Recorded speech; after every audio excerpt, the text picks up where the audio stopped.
Máme momentálne 18 mladých dospelých s mentálnym a kombinovaným postihnutím. Sú všetci starší ako 18 rokov, sú absolventi špeciálnej základnej školy a mnohí teda ešte aj ďalších učilišť. Našli tu svoje uplatnenie niektorí hneď po ukončení školy a niektorí veľa rokov, napríklad až 17 rokov po ukončení školy, keď dovtedy tú pauzu boli doma a vlastne vôbec nič nerobili. Je to samozrejme najlepšie, keď sa začne pracovať s tým mladým človekom vtedy, keď ukončí školu, lebo ešte má zachované tie schopnosti, zručnosti, ktoré sa naučil.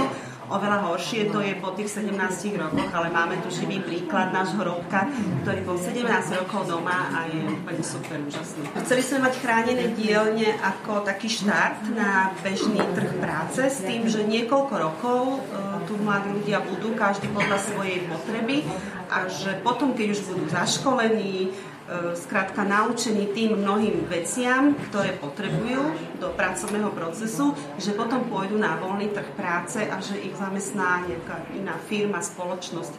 Lenže ten trh práce je momentálne v súčasnej dobe tak nastavený, že naozaj si vyberá úplne tých najlepších, lebo je veľká ponuka a malý dopyt a ľudí s postihnutím zamestná naozaj výnimočne málo kto. Čiže to, s čím sme začínali, to sa nám príliš nedarí, ale nechceli by sme, aby tu zostali oni do dôchodku, pretože myslíme si, že majú naviac a budeme sa naďalej o to snažiť, aby sme ich posunuli ďalej.